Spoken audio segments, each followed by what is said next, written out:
The story of Babel is one of these interesting stories in that it fits a period which the German theologians call Urhistory, or prehistory, or proto-history, because when you talk about history, this is something that you can kind of date and use historical critical methods and cross-compare various cultures. And once you get earlier than the story of Joseph, you really can't start cross-comparing things. There's nothing you can compare like the story of Babel with like Ugaritic or ancient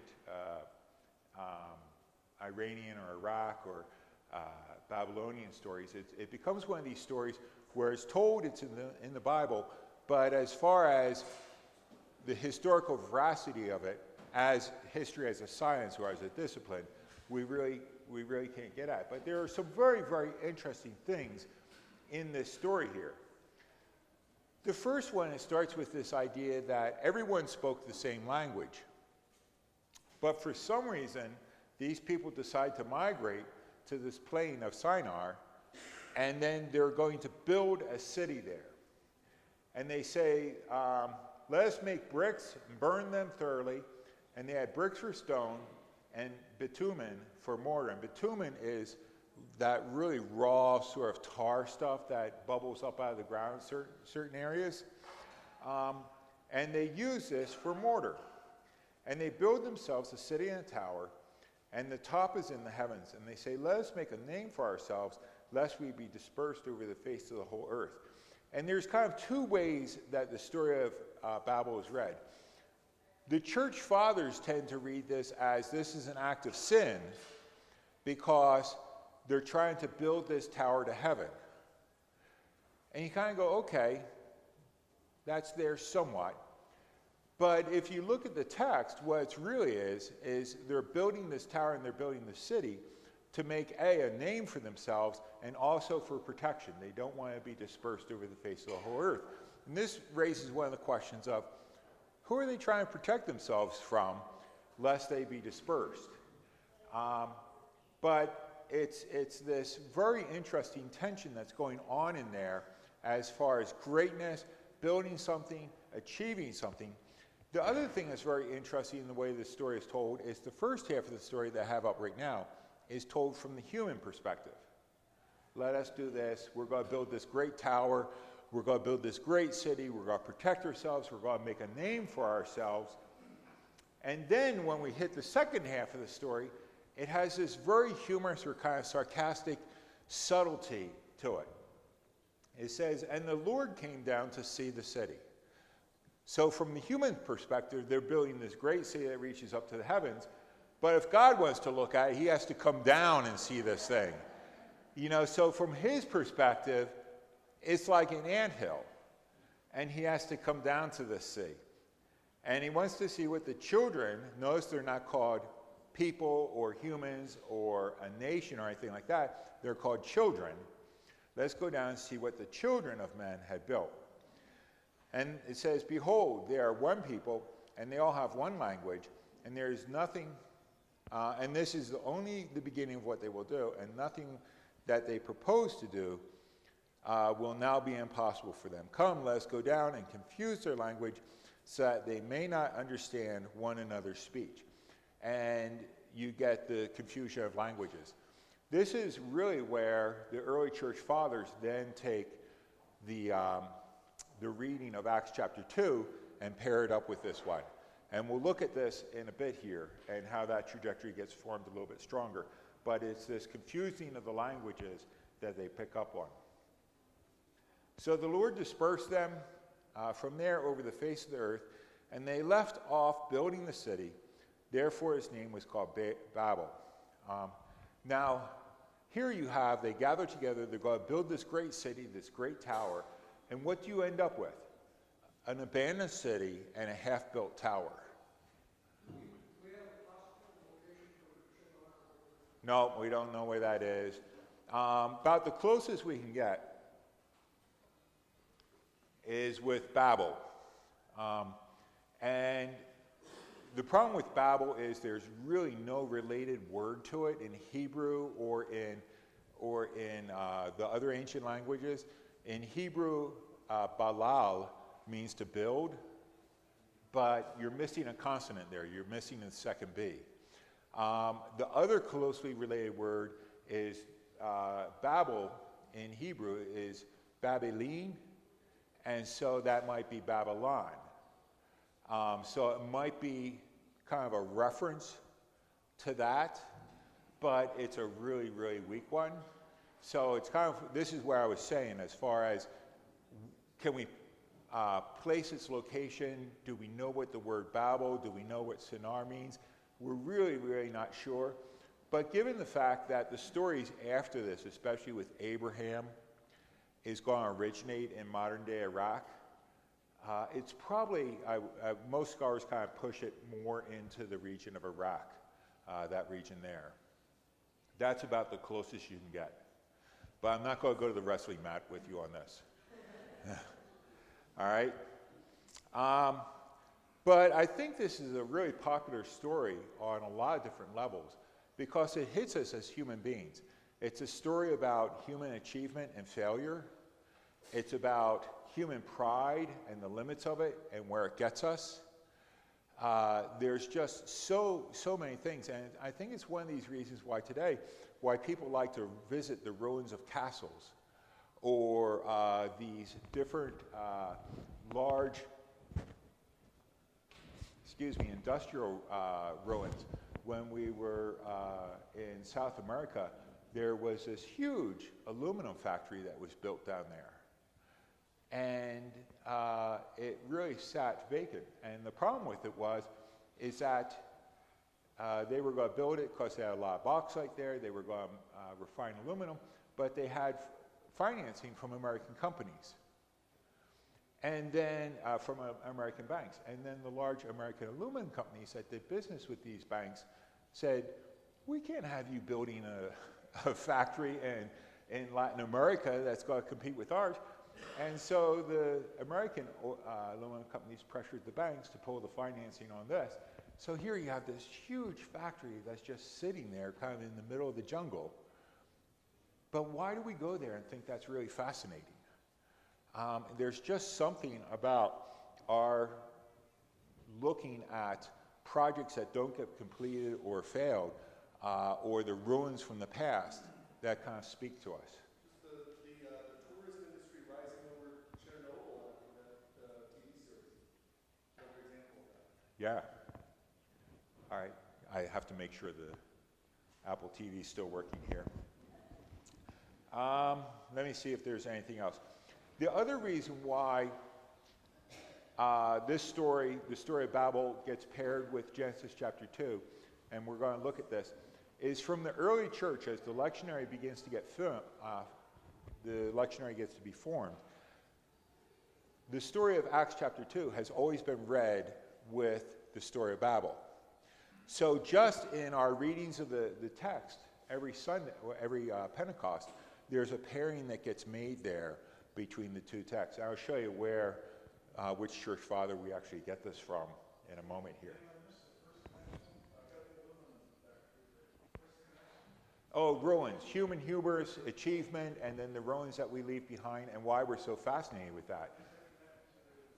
Because the whole story of Babel is one of these of humans are going to try to achieve this. God even says, look, nothing's going to be impossible for them.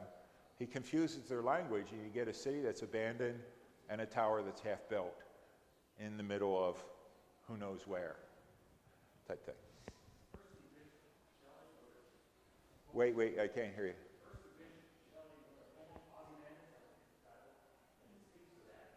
Okay. All right. All right. Okay. Acts chapter 2. In Acts chapter 2, it says, when the day of Pentecost arrived, and Mike Williams does a great job in explaining the meaning. It's just the Greek word for 50s. Now, Pentecost, as a holiday, there's kind of two ways to read this. One is if you go back to Exodus, Numbers, and Deuteronomy, this was to be a feast 7 Sabbaths after Passover, And then the day after that, the day after the 7th Passover, then you were to have the feast of what they call the Feast of Weeks, or the Feast of Pentecost as it was called, or the Feast of the First Fruits. And what you did is you brought in your first sheaves of wheat or barley that came up out of the ground, and you would bring them in and wave them before the Lord and make them an offering before God. So it was a way to kind of affirm your faith in God. You're thanking him for what he gave you, but also affirming your faith that you're anticipating the result or the fruit that he's going to bring in over the rest of the season. Because God's the one who provides the rain, God provides the growth, God stimulates the plants, he gives the crops in their due seasons. And so this is a way to A, thank him for what he's done, but also affirm your faith in what's to come. Now that fits with what we see taking place here on the day of Pentecost also. You have the Holy Spirit being given, and then you have the first fruits of that, the 3,000 that are added to the church that day. So there's one way to read this in light of the Old Testament. The second way to read it is that by the time the church had come along, or Pentecost here, the Jews also celebrated a second meaning to Pentecost. And that is, they went back and they read the stories in Exodus and Moses being up on the mountain in particular, and doing some interesting math. I mean, it's not math as we know it today, but they did some interesting math, and they said that it was 50 days after the Passover, when they left Egypt, that Moses went up on the mountain of Sinai and God gave the law. And so Pentecost was also celebrated as the way to thank God for the giving of the law. Now this is important too, because you need to remember that Luke is Paul's brother in arms. They are the two people out there from Acts about chapter 16 forward that are out planning the church, and Luke is continually mentioned in most of Paul's letters. And so these two are out ministering out in the Greco-Roman Empire. And Paul's theology always contrasts two things: the works of the flesh and the works of the Spirit, or the works of the law and the works of grace. And so here at Pentecost, if the Jews are celebrating the giving of the law, this is when the Spirit is given. And so theologically, Luke might be bringing out a contrast between that as well. And if you read different commentators or people that are working on the day of Pentecost and what takes place here, you'll see this debate going back and forth.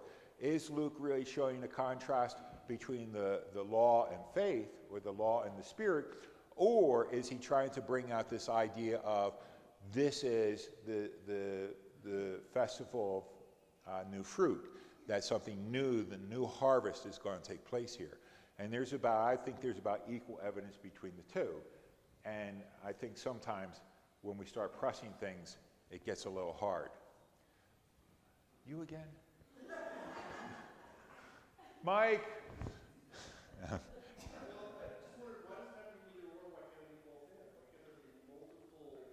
Levels? Yeah, that's what I was saying. Yeah, I was trying to get at there at the very end. This is why I was saying I don't like when being filmed live, because sometimes you kind of go, I didn't say that quite right. Go back, let's do take two, you know.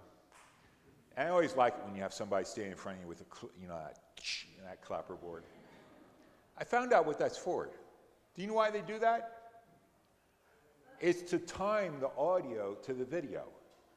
And so when that thing hits, it makes a loud clap, and on the audio wave, you get this big spike, and then you see it on the film, and so you can line the film and the audio up perfectly. Yeah. Yeah, that's for free, yeah. Yeah. It just lets you know that these people like Don Armstrong's son are a lot smarter than you think they are. The third way to read the day of Pentecost, or the big theological frame, is Acts chapter 1, verse 8. And at the very start of the book of Acts, you have this sort of thesis statement for the book, where Jesus says to the disciples, "But you will receive power when the Holy Spirit has come upon you," definitely a reference to the day of Pentecost, And you'll be my witnesses in Jerusalem, Judea, Samaria, and even to the end of the earth. And that's what we're also going to see on the day of Pentecost with all these different nations that are mentioned in the languages, that we get sort of a foretaste of what's taking place there. So the day of Pentecost can be seen in light of the Feast of First Fruits. It can be seen in contrast with the law versus the Spirit, but then also in this sort of what we call a sort of end times mission for the church to go and make disciples of all nations and being witnesses in Jerusalem, Judea, Samaria, and the remotest parts of the earth. So back to this whole story here. When the day of Pentecost arrives, it has all the believers gathering in one place. And as Mike brings out in his sermon, this is one of these things that's very interesting, because you go, what is the place here? And Luke doesn't tell us. In fact, you've kind of got three sort of references. You back up to chapter 1, it says that the 11 disciples are gathered in an upper room. Well, is that the upper room from the Last Supper, or is it a different room? And then you go a little bit further, and they're all gathered together, and it looks like you have about 120 disciples, and they're trying to pick who's going to replace Judas that betrayed Jesus. But that time, it says they're in a house. And then you come to this one, and it says that they're in a place. But each time, Luke uses very generic language for this, because I don't think he's so concerned for you to know where it's at, but when it's at. And so he's more concerned with Pentecost than the actual location. And as Mike was saying, that it's a public location, this is one of these things that as Americans, we really don't understand. But if you go into other countries, especially third world countries, you realize that this bridge between public and private oftentimes really isn't very strong at all. I was telling you last week a little bit about India. It's in this church, but the church had this huge courtyard in the back, and it had like a portico on the front of it. And so even while you're teaching there, you have all sorts of people coming in and out while you're teaching, especially when the food shows up, you know, because everybody's walking through the portico into the thing in the back, but like 6 people decide they're just going to come right through the room there and down. It's like, oh man, the smell of that totally destroyed any sort of teaching. Or when I was teaching in Honduras one time, we had this sort of covered, it was definitely covered, and it kind of had walls around the side, but it was really open so a lot of wind could go through. And we had one of these big macaw parrots that for some reason would just love to perch on a branch right outside the window there. And I'd be up front teaching like this, and then he would start going, rah, rah, rah, rah. Yeah. And I would stop, and he'd stop. And I'd start talking again, and he'd rah, rah, rah. They're incredibly loud, but it's one of these, he's out in the public space, but he's definitely invading the private place. And so we actually had to appoint someone for the week with a stick that would chase this stupid bird away. It just decided it was going to taunt me all week long. But we had this, the space between public and private was very porous, and that's probably what takes place here in this upper room, as Mike brought out. Yeah, it just reminded me, David, of Pilates down in Mexico, where they have pom-poms as a roof, and they've got little beams that everything is open, again, for the wind to come through or whatever. So I can see that easily, that private-public thing merged in third world countries so easily. Not as much here, maybe. Yeah, but in Jerusalem during that time, especially if you've got all the pilgrims coming, as Mike was saying, this was the second largest pilgrimage festival. So you would have to find some sort of place to put all these people coming in.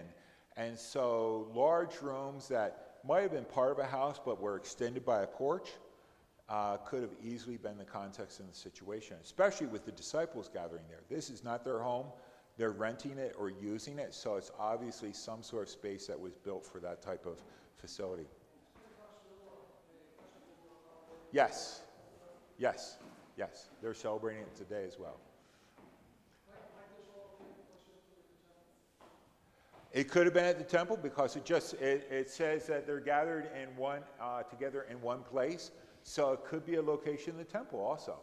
One of the porticos in the temple. We have, yeah, this is one of these things where Luke just, I think, purposely uses very vague language because he really wants you to focus on the when, not the where.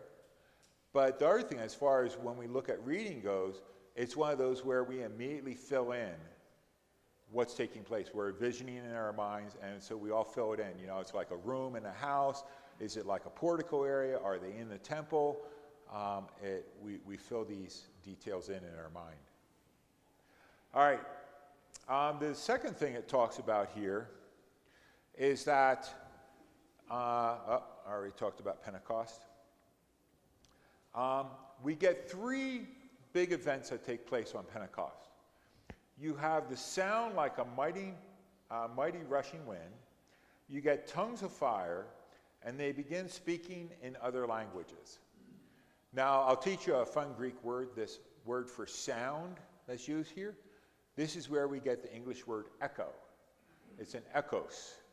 And so there's an easy one for you to remember. You just learned another Greek word. Don will not charge you for that. That's free. But you get this sound like a mighty rushing wind. And in the Old Testament, a lot of times the work of God or the Spirit of God is often portrayed with this, a sound of a wind, oftentimes accompanied by other things. So Ezekiel's great vision when he's out there on the plain in Assyria and he sees God's presence coming like a huge storm, and you get this sound of this wind coming at him. That's one example here. The other idea here is that this sound of a wind in Greek is related to the same idea of breath. So breath or wind. In John chapter 3, when Jesus talks with Nicodemus, you must be born again. Nicodemus says, how can I be born again? And he says, you must be born of the flesh and you must be born of the Spirit. Everyone who is born of the Spirit, I'm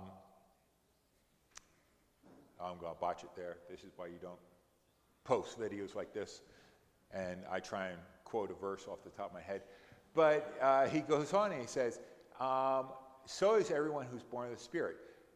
You hear the wind, you know where it comes from, but you don't know where it's going. And in there, this idea of wind is used, but you move it one step further, the word for spirit is the same word in Greek. So spirit, breath, and wind are all the same word. We just, contextually, you have to figure out, okay, how am I going to translate this in English? Is it talking about wind? Is it talking about the Spirit? Or is it talking about breath? So this idea that you get this mighty sound of a wind is tied directly to the Spirit of God. Everyone in the early church that read it in Greek would have seen this mighty sound of a pneuma is the same thing as the Holy Spirit, the hagios pneuma, that's going to come in our lives. Then you get the tongues of fire. And this is perhaps one that's the most difficult to translate. In the Old Testament, when God leads the people of Israel, he leads them by a pillar of smoke in the day and a pillar of fire at night. So God's protection and God's leadership and direction in the Old Testament is often portrayed with this image of a fire. When Elijah goes up on Mount Carmel to do battle with the prophets of Baal, remember they're trying to get this, they want their God to consume this thing. And when it's Elijah's turn, they pour water all over the altar, and then God comes down like a fire and consumes it. So this idea of God's presence being a fire is one that's in the Old Testament. And then finally, this speaking in other languages. This is talked about in the Old Testament when Moses goes up onto the mountain and gets the Ten Commandments and comes back down. The elders that he comes down to, the 70 elders, all of a sudden God's presence falls on them and they begin to speak with prophetic utterances. Now, they don't have to worry about other languages. Everybody speaks Hebrew there. But this idea that when God's Spirit comes, you speak in prophetic utterances is one that comes across here very, very strongly. Now, there's a huge debate when it talks about they speak in other languages here. as to whether Luke is talking about speaking in tongues, which the modern Pentecostal movements take, or is he talking about something very, very different. And it's one of these that goes, it's really a debate that in Acts chapter 2, it's talking about speaking in other languages so that people there understand it. And in 1 Corinthians chapter 12, if you're interested in looking up the glossolalia, or speaking in other tongues, it's really talked about sort of like spiritual languages. And Paul talks about that one should not speak in tongues unless there's someone who has been given the interpretation of that. So they seem to be like mysterious tongues or languages, not being able to speak Spanish all of a sudden. It really seems to be something quite different. I think that we're kind of making a distinction that the early church wouldn't have made, that the early church really would have seen a tie between the two and wouldn't have argued as to whether we're talking about intelligible or unintelligible languages. They would have seen the two tied together because of how the Spirit works. Moving on a little bit further in this story here, it talks about this really interesting group of people. It says, now there were dwelling in Jerusalem Jews and devout men from every nation. And the question is, why does Luke say Jews and then the devout men? The devout men, the term there, was used in early Judaism to refer to people that could have been like Cornelius, the centurion. Remember when Peter goes to visit him? He's obviously a devout man. He's given a lot to the Jewish community. He's helped build things.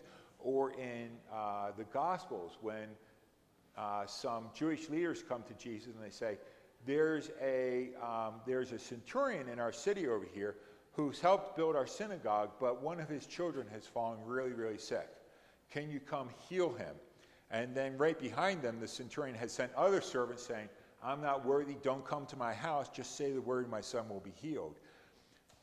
Doesn't appear that he's converting to Judaism yet, but he's a really sort of righteous man that's doing great things for the Jewish community.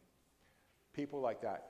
The other option it could be are people, let's say Cornelius, who Peter goes to visit, who are not Jewish, but they're on the path to converting to Judaism. And so Luke could be telling us about that. There's Jews dwelling in Jerusalem, and there's also devout men, these people that are on the road or very, very righteous type people that are from every nation under the heaven that are there.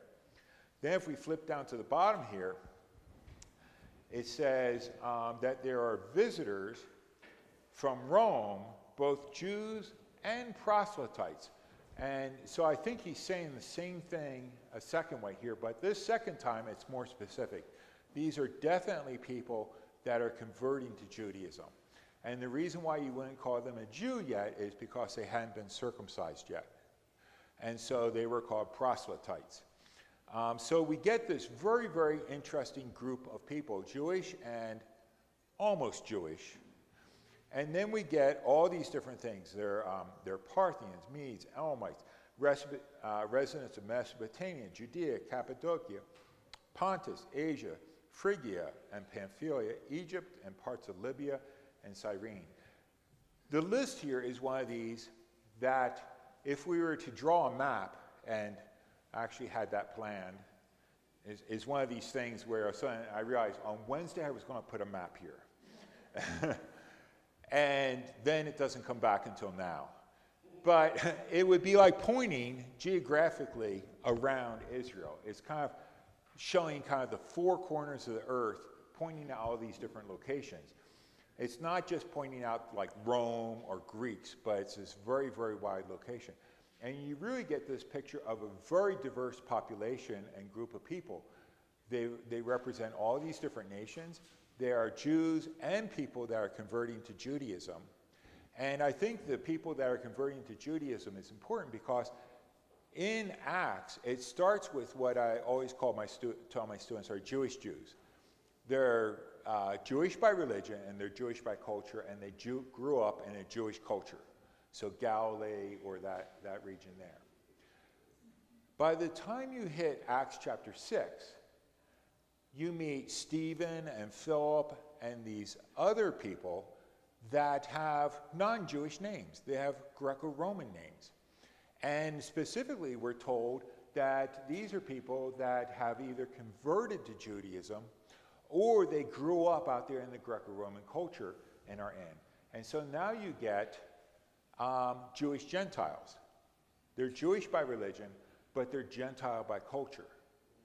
And by the very end of the book of Acts, you're going to get Gentiles. And so Luke is a Gentile. He wasn't raised in the Jewish culture. He was raised in a Greco-Roman culture. We don't know what his religious background was, but it really appears to be non-Jewish, and he converts over. Now, this is great news for us for that trajectory because we're all in that second category. But it is also a picture of you will be my witnesses in Jerusalem, Judea, Samaria, even to the remotest parts of the earth. And you see the remotest parts of the earth here in this list that's mentioned. Let me see. Yes. It starts off in the verse 5 here. It says, now they were drawing Jerusalem, Judea's devout men from every nation. And at the sound, the multitude came together. And this is where Mike was saying that it appears to be a room that was open to the public, because that speaking in tongues, the fire, and the rushing wind was something that happens in the place where the disciples are.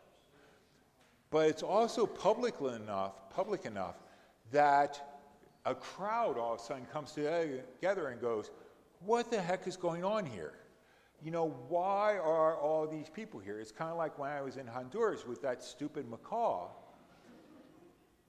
You actually got a crowd outside the room where I'm teaching that are waiting to watch this bird come back, because they realized that there was something going on between that bird and me, and it was funny and humorous, especially the little kids really liked it. And the crowd asked when they see all this, are these men who are not speaking Galileans? But they all hear it in their other languages. So there's something very, very remarkable that's taking place here. Now this is where the Tower of Babel comes back into this whole thing. Is that the early church then reads this as a reversal of the Tower of Babel. That God came down and confused their languages so that they dispersed. And here we see people being brought in because they're understanding these languages. So here's the definitive text on this. This is from Cyril of Jerusalem, around 300 AD. And he writes at 350 AD. It says, the multitude of hearers was confounded. It was a second confusion in the room of that first evil one at Babylon. So you see how Cyril's making a connection between the languages. For in the confusion of tongues, there was a division of purpose, because their thought was at enmity with God. But here, minds were restored and united, because the object of interest was godly. The means of the falling were the means of the recovery. So you see how Cyril is making a parallel between the confusion and the fall at Babylon and the restoration that takes place here in the upper room. And Cyril's interpretation of this passage, because he's one of the great fathers of the early church, other people pick this up. Augustine picks it up, but then Leo the Great and Gregory the Great go, no, that's completely wrong. It's the day of Pentecost, the Feast of the Weeks. And they go back that way. But ever since Cyril gave this interpretation, even to this day, people are still interpreting and reading this story in light of the Feast of Babel.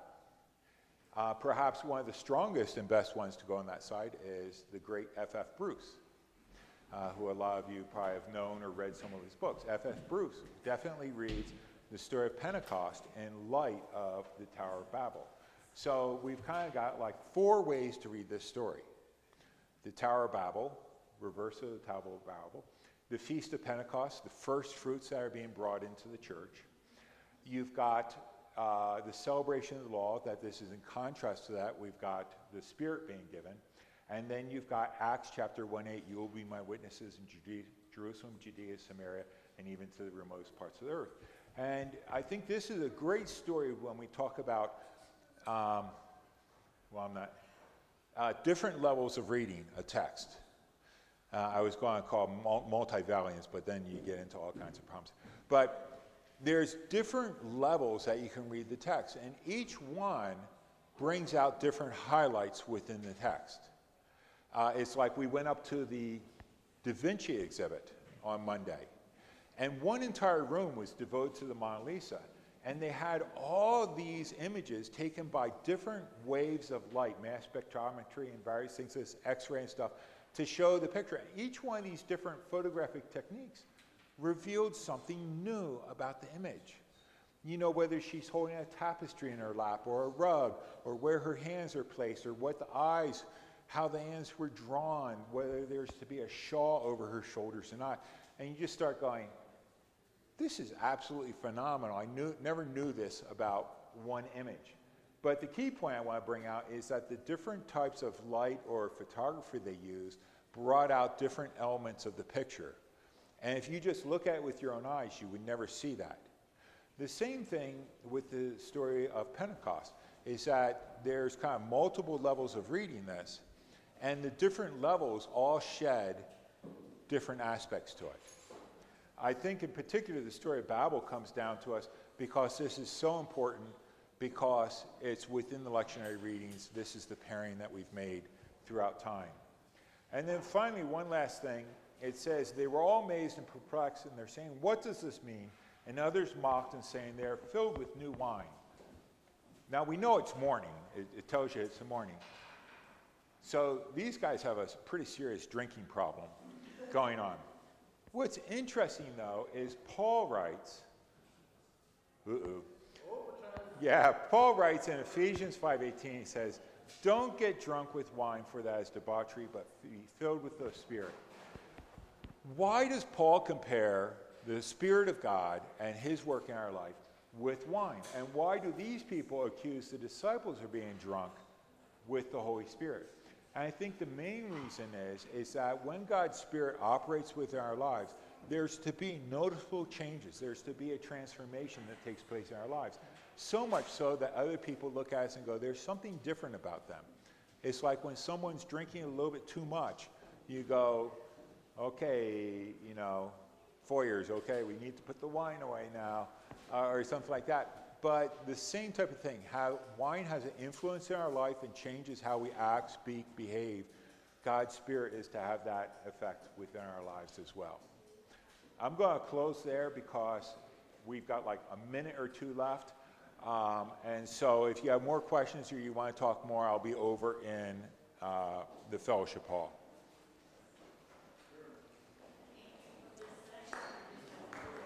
Oh, you're welcome. Thank you.